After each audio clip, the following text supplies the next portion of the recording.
Hello everyone, कैसे हैं आप सभी? घर पे होंगे, मस्त होंगे, वो तो हमें पता है। आप सब घर पे हैं तो मजे में ही होंगे, क्लियर है।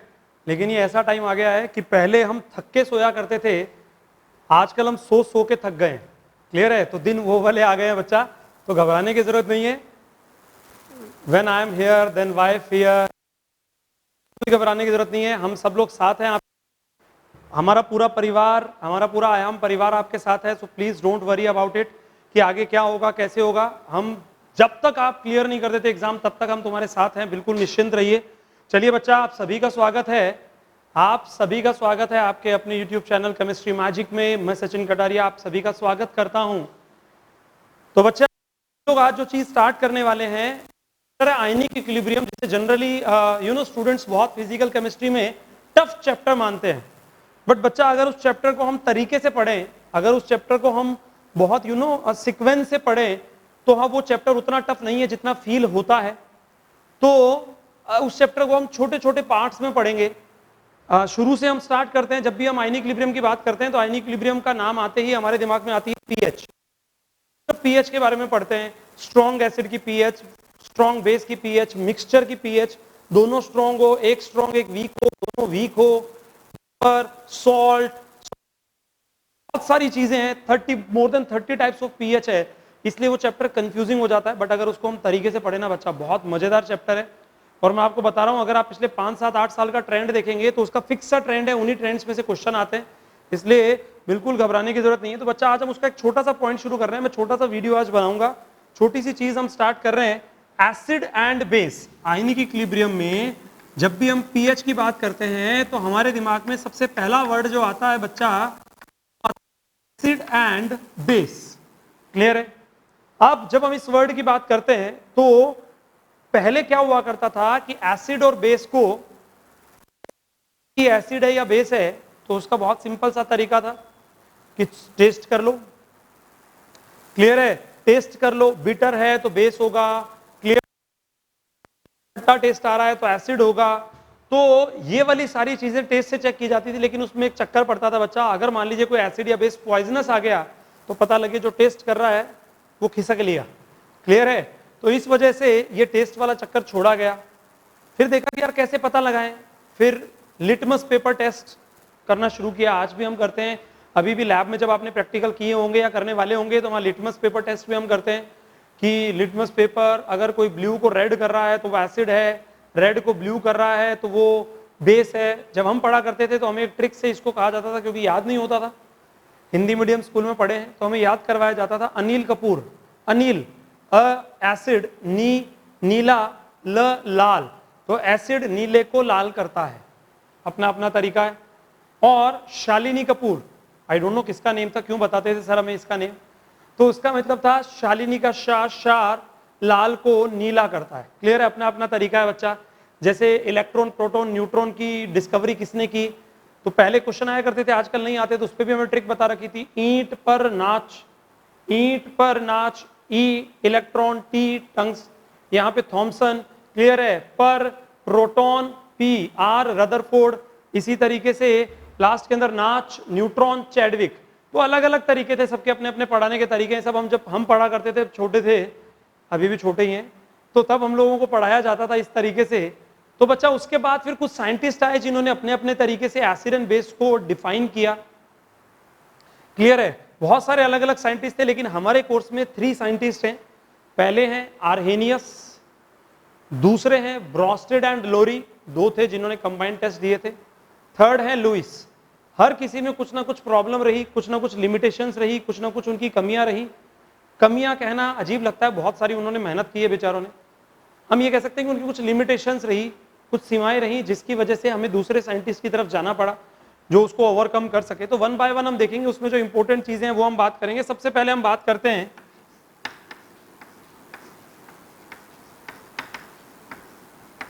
आर्हेनियस कॉन्सेप्ट की। तो बच्चा, इस साइंटिस्ट ने क्या किया, आज भी इनकी बहुत सारी बताई हुई चीजें बच्चा आज भी हम यूज करते हैं न्यूमेरिकल्स में, थ्योरी में सॉरी।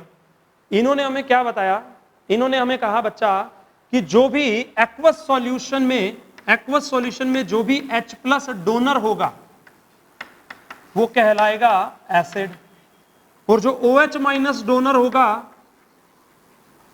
वो कहलाएगा बेस। जो H प्लस डोनर होगा वो एसिड, जो OH माइनस डोनर होगा वो बेस। बट इन्होंने ये बात कही किसमें, ओनली इन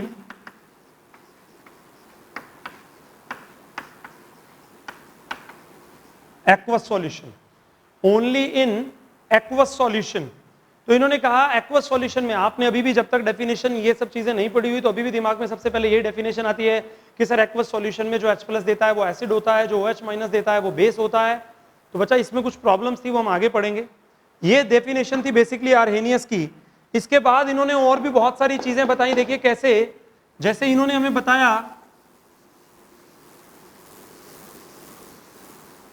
और इन्होंने हमें क्या क्या बातें बताई, और इन्होंने कहा कि कोई भी एसिड जितने number of H plus donate कर सकता है, या हम कह सकते हैं number of replaceable H plus in acid, clear है। जैसे H2SO4 कितने H प्लस डोनेट कर सकता है बच्चा, 2, क्लियर है। H3PO4 कितने H प्लस डोनेट कर सकता है बच्चा, 3। तो उन्होंने कहा कि कोई भी एसिड जितने H प्लस डोनेट कर सकता है उसे हम कहेंगे एसिड की बेसिसिटी। यस, एसिड की बेसिसिटी। जैसे फॉर एग्जांपल ये 3H प्लस डोनेट कर सकता है तो इसे हम कह सकते हैं ट्राई बेसिक एसिड। है ये एसिड, तो ये बेसिक क्यों आ रहा है, ये बता रहा है कि इसकी बेसिसिटी कितनी है, 3, यानी ये कितने H प्लस डोनेट कर सकता है, 3। जैसे HCl कितने H प्लस डोनेट कर सकता है बच्चा, 1, तो इसे हम कहेंगे क्या, मोनो बेसिक एसिड। बात समझ में आ रही है क्या, मोनो बेसिक एसिड। अब यहां पे देखिए यही सेम चीज उन्होंने बेस के लिए भी कही। बेस के लिए उन्होंने क्या कहा कि कोई भी बेस जितने OH माइनस डोनेट करता है उसे हम कहेंगे बेस की एसिडिटी, एसिड की बेसिसिटी एंड बेस की एसिडिटी। तो बच्चा देखिए जैसे एल्यूमिनियम हाइड्रोक्साइड कितने दे सकता है बच्चा, 3, तो इसे हम कहेंगे ट्राई एसिडिक बेस। तो ध्यान रहेगा सभी को, कोई भी एसिड जितने H प्लस डोनेट करता है वो एसिड की बेसिसिटी और बेस की एसिडिटी। ये वर्ड्स इसके बारे में भी किसने बताया, आर्हेनियस। आज भी न्यूमेरिकल्स में, फिजिकल केमिस्ट्री में यूज होता है। अमोनो बेसिक एसिड या डाई बेसिक एसिड, तो वो हमें उस लाइन के थ्रू ये बताना चाहता है कि इसमें H प्लस कितने हैं, 2, या इसका वैलेंसी फैक्टर कितना है, 2, क्लियर है। अब यहां पे देखिए इन्होंने क्या कहा, एक इन्होंने ये भी कहा कि किसी एसिड की एसिडिक स्ट्रेंथ या बेस की बेसिक स्ट्रेंथ कभी भी इस चीज से पता नहीं चलती कि वो कितने H प्लस या कितने OH माइनस डोनेट कर रहा है, क्लियर है। तो उन्होंने कहा कि किसी भी एसिड की एसिडिक स्ट्रेंथ या बेसिक स्ट्रेंथ का पता लगाना है तो that will be always directly proportional to concentration of H plus और OH माइनस। यानी किसी भी एसिड की acidic strength is always directly proportional to concentration of H plus and basic strength is always directly proportional to OH minus. वो आज भी इस पे एग्जाम के अंदर क्वेश्चन आता है, 2 आपको अलग अलग एसिड दिए जाते हैं और आपसे पूछा जाता है कि अगर इसकी pH 1 से 3 हो जाए तो बताइए इसकी एसिडिक स्ट्रेंथ कितने टाइम्स हो जाएगी। तो बस अगर हमें 2 का कंपैरिजन करना है बच्चा, तो acidic strength first upon acidic strength second is equal to concentration of H plus of first acid upon concentration of H plus of second acid, clear है। ये भी सारी की सारी बातें किन्होंने बताई, आर्हेनियस। और आर्हेनियस ने क्या बताया बच्चा, और आर्हेनियस ने बताया कि जो पर्टिकुलर एसिड और बेस दोनों की तरह बिहेव करता है, जैसे कि उन्होंने कहा कि H2O, उन्होंने कहा कि H2O is amphoteric in nature. उन्होंने कहा कि H2O is amphoteric in nature. Amphoteric का मीनिंग उन्होंने क्या बताया, एम्फो का मीनिंग होता है डुअल नेचर, कि आपके सामने कोई कुछ और है, पीठ पीछे कोई कुछ और है। आजकल के ज्यादातर लोग ऐसे ही होते हैं, तो इसका मतलब वो एम्फोटेरिक इन नेचर है, क्लियर है। आप किसी के मुंह पे बोल सकते हैं, पता लोगों को पता भी नहीं चलेगा कि आप क्या क्या बोल गए, कि यार तू दोगला है, तू एम्फोटेरिक है भाई, क्लियर है। तो डुअल नेचर का मतलब जो एसिडिक नेचर भी शो करता है और बेसिक नेचर भी शो करता है, जो H प्लस भी डोनेट कर सकता है और OH माइनस भी डोनेट कर सकता है। तो H2O H प्लस और OH माइनस दोनों डोनेट कर सकता है। इसलिए बच्चा किसका क्या नेचर होता है, इसका एम्फोटेरिक। तो ये कुछ चीजें थी जो आर्हेनियस ने बताई थी, जो आज भी हमारे यूज में आती हैं। वर्ड सारे के सारे जो मैंने आपको बताए वो सारे वर्ड काम में आते हैं। अब जैसा कि मैंने पहले ही कहा कि इसकी लिमिटेशंस क्या हैं, कमियां नहीं बोलेंगे, कमियां बोलना ही मुझे अजीब सा लगता है यार, किसी में कमी बताना मतलब मुंह पे ना, कुछ लिमिटेशंस है उसकी। क्या लिमिटेशन है? देखिए पहली लिमिटेशन तो इसकी डेफिनेशन में ही है। क्या थी इसकी डेफिनेशन? की जो एक्वस सॉल्यूशन में H+ डोनेट करेगा वो एसिड, और जो एक्वस सॉल्यूशन में OH- डोनेट करेगा वो बेस। क्लियर है? तो बच्चा यहां पे ये सिर्फ एक्वस सॉल्यूशन की बात करते हैं, इनकी सबसे बड़ी लिमिटेशन यही थी। ये बताते ही नहीं कि नॉन एक्वस के अंदर HCl H+ डोनेट करेगा या नहीं करेगा। दूसरी लिमिटेशन ये बताते हैं कि जो H+ देगा वो एसिड, जो OH- देगा वो बेस। लेकिन ये नहीं बताते कि अगर कोई एक्वस सॉल्यूशन में H+ या OH- नहीं देगा फिर भी वो एसिडिक या बेसिक क्यों है। जैसे आप जानते हैं CO2 कैसा होता है बच्चा, बाय नेचर एसिडिक। ये कहां दे रहा है H+? AlCl3 कैसा होता है, एसिडिक। ये कहां दे रहा है H+? NH3 या PH3 फोस्फीन, ये कैसा होता है, बेसिक। ये कहां दे रहा है, OH-। तो इन सब के बारे में बताने में भी आर्हेनियस जो है वो फेल हो गए, नहीं बता पाए कि क्यों ये एसिडिक और बेसिक है। क्लियर है? तो ये इनकी कुछ लिमिटेशंस थी जो आपको पता होने चाहिए। सेकंड साइंटिस्ट के बारे में हम पढ़ते हैं। अब आज इस वीडियो में हम 2 साइंटिस्ट के बारे में पढ़ेंगे, फिर हम थर्ड साइंटिस्ट के बारे में नेक्स्ट वीडियो के अंदर पढ़ेंगे बच्चा। तो सेकंड साइंटिस्ट आते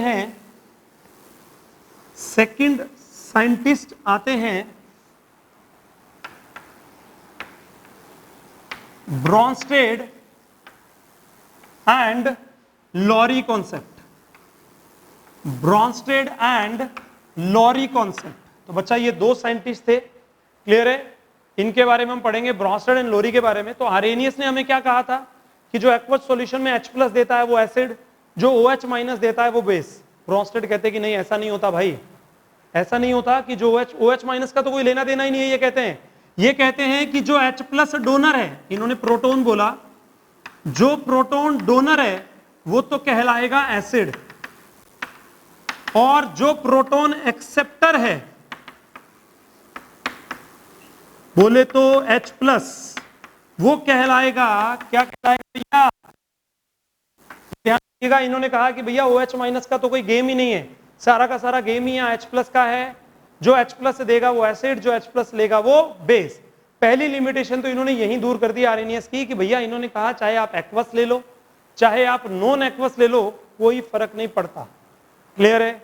एक्वस सॉल्यूशन में भी डेफिनेशन यही रहेगी, नॉन एक्वस में भी डेफिनेशन यही रहेगी। इसका सबसे इंपॉर्टेंट पार्ट जो है ना बच्चा, ब्रॉन्स्टेड एंड लॉरी का, वो सबसे इंपॉर्टेंट पार्ट है इसकी न्यूट्रलाइजेशन रिएक्शन। देखिए न्यूट्रलाइजेशन रिएक्शन ये कैसे, न्यूट्रलाइजेशन रिएक्शन क्या होती है आप सभी जानते हैं, एसिड और बेस रिएक्शन करते हैं। क्लियर है? जनरल हमने पढ़ा है, सॉल्ट और वाटर बनाते हैं। ये कहते हैं कि अलग तरह की डेफिनेशन है।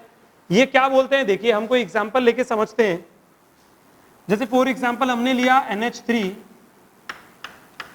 Plus HCl। ध्यान से सुनिएगा, सबसे important part Bronsted and Lowry का यही है, इसकी न्यूट्रलाइजेशन रिएक्शन। ये कहते हैं कि किसी भी एसिड एंड बेस की न्यूट्रलाइजेशन रिएक्शन के अंदर 1 H+ is transferred from a base to an acid. Base देता है, एसिड लेता है, तो एक H+ का ट्रांसफर होता है बच्चा। तो क्या बनता है यहां पे देखिए क्या बनता है, यहां पे देखिए एक H+ का ट्रांसफर होता है एसिड से बेस की तरफ, बेस से एसिड नहीं, क्योंकि एसिड देता है और बेस लेता है। सॉरी बच्चा, एसिड देगा और बेस लेगा, तो बच्चा इसमें बनेगा NH4+ एंड Cl-। क्लियर है? तो यहाँ पे NH3 क्या कर रहा है, H+ एक्सेप्ट कर रहा है, तो बच्चा किसकी तरह बिहेव करेगा, बेस की तरह। HCl किसकी तरह बिहेव करेगा, एसिड की तरह। क्लियर है? अब एक बार आप रिवर्स रिएक्शन के बारे में सोच के देखिए कि मान लीजिए रिएक्शन रिवर्स साइड में चल रही है, रिएक्शन रिवर्स साइड में चल रही है, तो बच्चा NH4+ किस में कन्वर्ट हो रहा है, NH3 में। तो इसका मतलब ये दे रहा है, तो बच्चा ये क्या कहलाएगा, बैकवर्ड रिएक्शन के लिए एसिड। ये ले रहा है तो ये क्या कहलाएगा, बेस। तो ब्रॉन्स्टेड एंड लॉरी क्या कहते हैं कि कोई भी बेस जब H+ लेता है तो अपने कॉन्जुगेट एसिड में कन्वर्ट होता है। याद रखिएगा ये वर्ड, किस में कन्वर्ट होता है, कॉन्जुगेट एसिड में। और कोई भी एसिड जब H+ डोनेट कर देता है तो कन्वर्ट होता है अपने कॉन्जुगेट बेस में। क्लियर है? तो ये क्या कहते हैं कि in neutralization reaction 1H+ is transferred from an acid to a base and during this reaction conjugate acid base pairs are formed. conjugate acid base pairs means है CABP। जैसे ये बेस है, ये इसका conjugate acid है, तो ये आपस में क्या हो जाएंगे? CABP। ये एसिड है, ये इसका conjugate base है, ये भी आपस में क्या हो जाएंगे बच्चा? CABP। क्लियर है सभी को? मैं फिर बोल रहा हूं बार बार, नहीं समझ में आए तो कमेंट सेक्शन में जरूर जरूर जरूर पूछिएगा। कहीं पे भी आपको प्रॉब्लम हो, any time I am available for you. Clear है? अब यहां पे देखिए, एक छोटा सा मुझे बताइए आप एग्जांपल। यहां पे मैंने लिखा H2SO4। क्लियर है? ये कन्वर्ट हो रहा है SO4-2 में, तो बच्चा ये H+ दे रहा है तो ये कहलाएगा एसिड। बैकवर्ड रिएक्शन में ये H+ ले रहा है तो ये कहलाएगा बेस। तो बच्चा ये आपस में क्या कहलाएंगे? CABP, conjugate acid base pair. Yes और नो? अरे यस और नो? नो, ये नहीं है CABP। एसिड एंड बेस है बट CABP नहीं है, क्योंकि आप सुनिए दोबारा ध्यान से मेरी डेफिनेशन। जब मैंने बोला कि न्यूट्रलाइजेशन रिएक्शन में H+ ट्रांसफर्ड होता है तो मैंने बोला है ओनली 1H+ इज ट्रांसफर्ड। तो बच्चा CABP हम तब बोलेंगे जब उनमें कितने H+ का डिफरेंस हो? 1H+ का डिफरेंस हो। देखिए कैसे, यहां पे है H2SO4, ये है एसिड, इधर हमने बनाया HSO4-, ये है बेस। अब ये कहलाएंगे क्या? CABP। बात समझ में आ रही है? तो यहां से हमें एक बात समझ में आती है भैया, CABP is only differ by 1H+। CABP is only differ by 1H+। समझ में आया सभी को? समझ में आया सभी को? किसी को कोई भी प्रॉब्लम हो, बार बार मैं बोल रहा हूं, अदरवाइज ऑफलाइन होता तो मैं आपसे पूछ लेता। अभी भी किसी को समझ में नहीं आया हो बच्चा तो पूछ लीजिएगा कमेंट सेक्शन में। क्लियर है? जल्दी हम लोग लाइव क्लासेस भी कुछ स्टार्ट करेंगे, उनमें आपसे डायरेक्ट डाउट लिया करेंगे बच्चा लाइव में ही। During live classes we will discuss about your doubts. Clear है? अब एक छोटा सा पॉइंट और, मेरे को सिर्फ इसी पे आप 2-3 क्वेश्चन बता दीजिए, बस अपन छोटा सा वीडियो बनाएंगे फिर अपन खत्म करेंगे।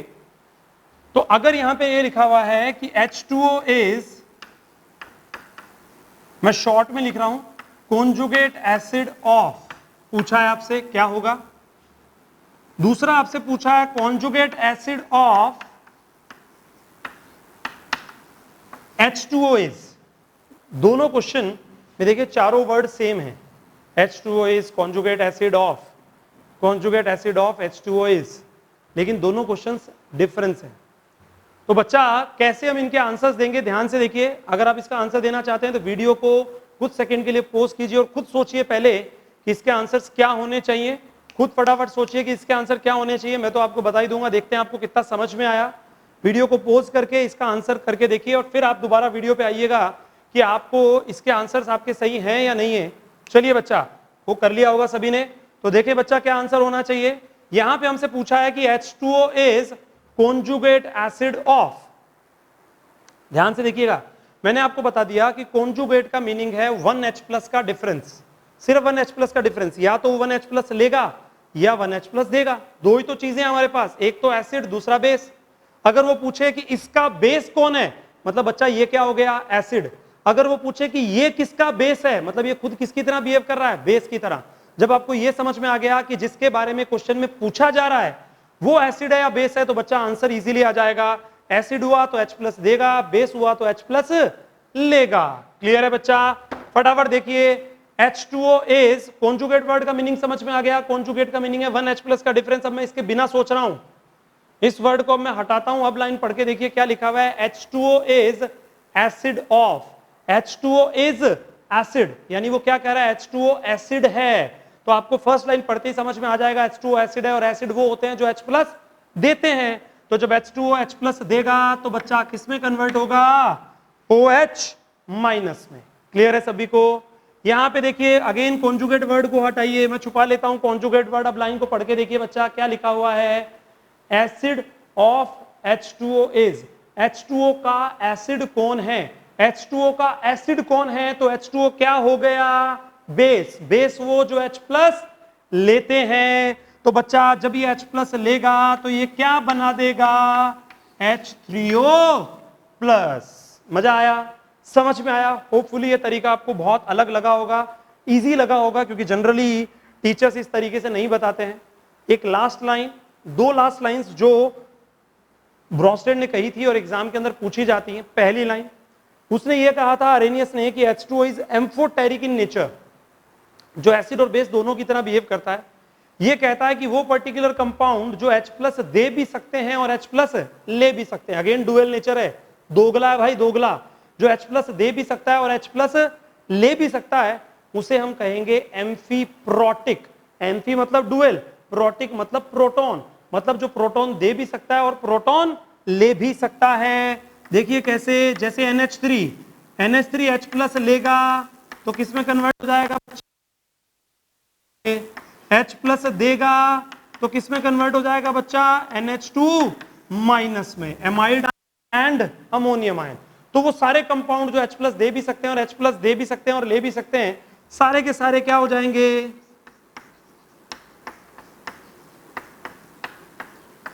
एम्फीप्रोटिक। जैसे H2O H प्लस दे रहा है तो OH माइनस, H प्लस ले रहा है तो हाइड्रोनियम आयन। क्लियर है? एक और चीज इन्होंने जो बहुत इंटरेस्टिंग बताई, जिसपे क्वेश्चंस हमेशा पूछे गए हैं, इन्होंने कहा कि किसी भी वीक का कॉन्जुगेट ऑलवेज स्ट्रॉन्ग होता है। वीक एसिड होगा तो उससे स्ट्रॉन्ग बेस बनेगा, और किसी भी स्ट्रॉन्ग का कॉन्जुगेट ऑलवेज वीक होता है। जैसे फॉर एग्जांपल, मैं सिंपल सा एग्जांपल आपसे पूछूं, अगर मैं आपसे पूछूं कि एसीटेट एंड Cl माइनस, इन दोनों में से बेसिक कैरेक्टर किसमें ज्यादा है, एसीटेट एंड Cl माइनस, इन दोनों में से बेसिक कैरेक्टर किसमें ज्यादा है, तो बच्चा जब भी इस तरीके के क्वेश्चन आए तो ब्रॉन्स्टेड को याद करना, सचिन सर को याद करना, और ये देखिएगा कि ये कहां से आया है, ये एसिटिक एसिड से आया है और ये HCl से आया है। एसिटिक एसिड वीक तो इसका बेस स्ट्रॉन्ग होगा, HCl स्ट्रॉन्ग तो उसका बेस वीक होगा। तो अगर इसका आपसे बेसिक स्ट्रेंथ पूछा जाता है तो कौन सा ज्यादा वीक होगा, कौन सा ज्यादा स्ट्रॉन्ग होगा बच्चा, एसीटेट आयन। क्लियर है? अब जैसे आर्रेनियस में कुछ लिमिटेशंस थी, ब्रॉन्स्टेड में भी कुछ लिमिटेशन थी। क्या लिमिटेशन थी? इन्होंने भी सिर्फ H प्लस की बात की, लेकिन इन्होंने ये नहीं बताया जो H प्लस ना देते हैं ना लेते हैं वो एसिड की तरह करेंगे या बेस की तरह बिहेव करेंगे। जैसे for example AlCl3, aluminium chloride. Clear है? तो वो एसिडिक होता है, लेकिन ना वो H प्लस ना दे रहा है ना ले रहा है। अमोनिया बेसिक होता है जनरली, बट इन्होंने कहा कि दोनों होते हैं, क्योंकि वो H प्लस दे भी सकता है H प्लस ले भी सकता है, यानी एम्फीप्रोटिक है, यानी एसिडिक भी है और बेसिक भी है। तो ऐसी कुछ लिमिटेशंस इनकी रही। इनको रिमूव करने के लिए, इनको ओवरकम करने के लिए नेक्स्ट साइंटिस्ट आए हमारे पास, लुइस, जिसको हम पढ़ेंगे बच्चा नेक्स्ट क्लास में। किसी तरह का यहाँ तक कोई भी डाउट हो बच्चा, ये हमारी आज फर्स्ट क्लास थी इसलिए मैंने छोटा वीडियो बनाया है। बच्चा किसी को किसी भी टाइप का कोई भी डाउट हो कमेंट सेक्शन में आके बोलिएगा, पूछिएगा। कोई भी प्रॉब्लम, कोई भी टॉपिक आप पढ़ना चाहते हैं नेक्स्ट तो भी आप बताइएगा, कोई प्रॉब्लम नहीं है, ऑन डिमांड। लेकिन आप घर पे रहिए, मस्त रहिए और पढ़ाई में व्यस्त रहिए। थैंक यू सो मच बच्चा। सब्सक्राइब जरूर कीजिएगा चैनल को। आपका अपना Sachin Kataria. Thank you so much.